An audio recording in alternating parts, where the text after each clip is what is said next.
Varamahalakshmi silks వారు ముందుండి 55వ పుట్టినరోజు సందర్భంగా మా ప్రసాద్ గారు ఈ యాగాన్ని చేయాలి, అమ్మ సేవ చేసుకోవాలి, నా 55వ పుట్టినరోజు నా జీవితంలో బంగారు అక్షరాలతో దాచిపెట్టుకునేట్టుగా కావాలి అని సంకల్పం చేసుకొని ఈ యాగాన్ని ఇప్పటి వరకు తీసుకొని వచ్చి అమ్మ సిద్ధంగా ఉంది పూర్ణావతి తీసుకోవడానికి.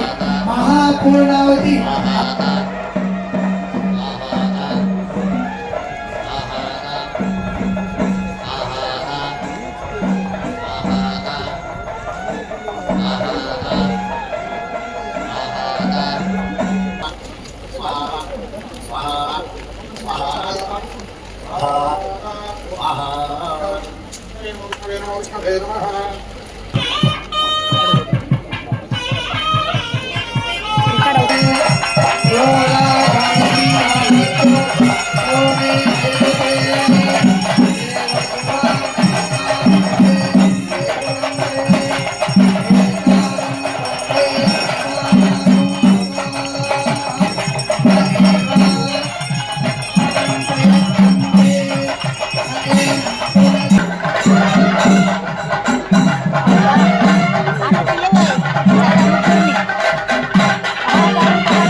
वैश्वानराय ओषधीभ्यश्च इदं नमः।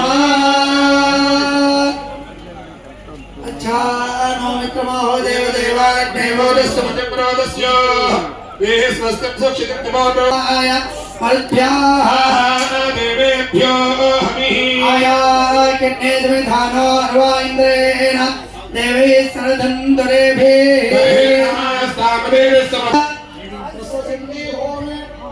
कर्मणि कृतपूर्णाहुतेर्मुहूर्तः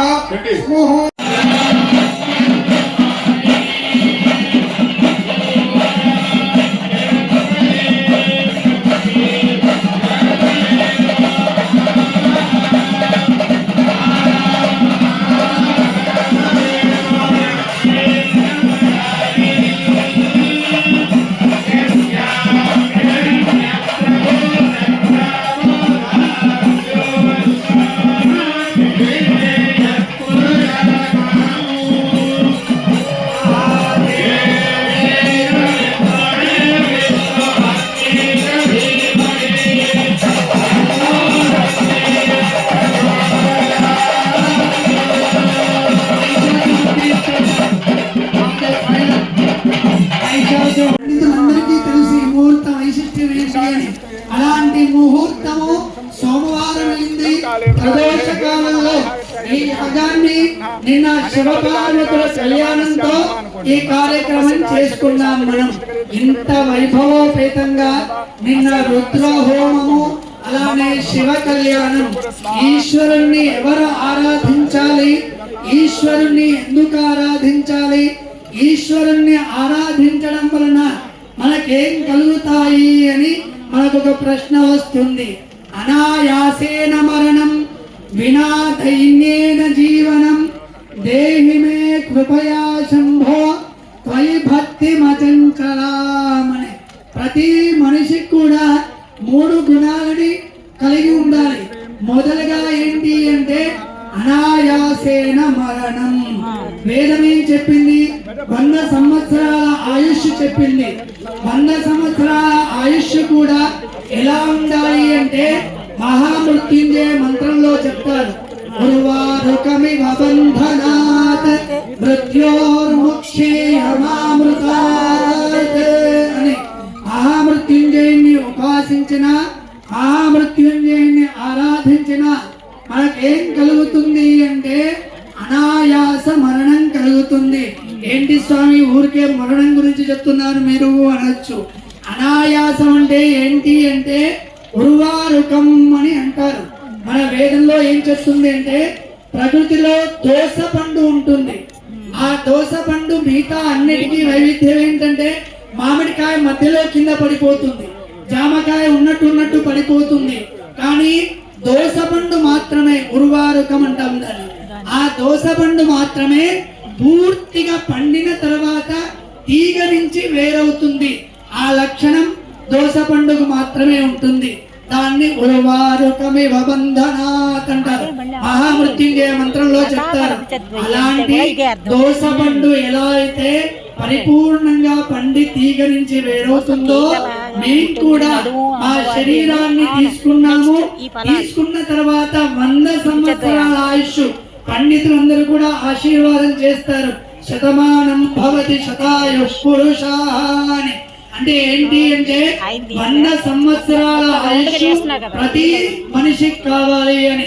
అలా 100 సంవత్సరాల ఆయుష్ వచ్చిన తర్వాత ఎలా అయితే దోస పండు తీగ నుంచి వేరవుతుందో మేము కూడా ఈ శరీరంతో చేయాల్సిన ధర్మ కార్యాలు, ఈ శరీరంతో చేయాల్సిన భోగ భాగ్యాలు అన్నీ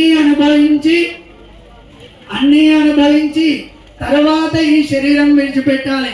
అందుగురించే ఈశ్వరుడి అనుగ్రహం వలన మనకేం కావాలి అంటే అనాయాసేన మరణం, 100 సంవత్సరాల ఆయుష్ తీసుకొని ఎలాంటి అనారోగ్య బాధలు లేకుండా పరిపూర్ణంగా ఈ ధర్మ కార్యాలు భోగ భాగ్యాలన్నీ చేసుకొని తర్వాత చివరి దశలో స్వామిలో లీనం అవ్వాలి.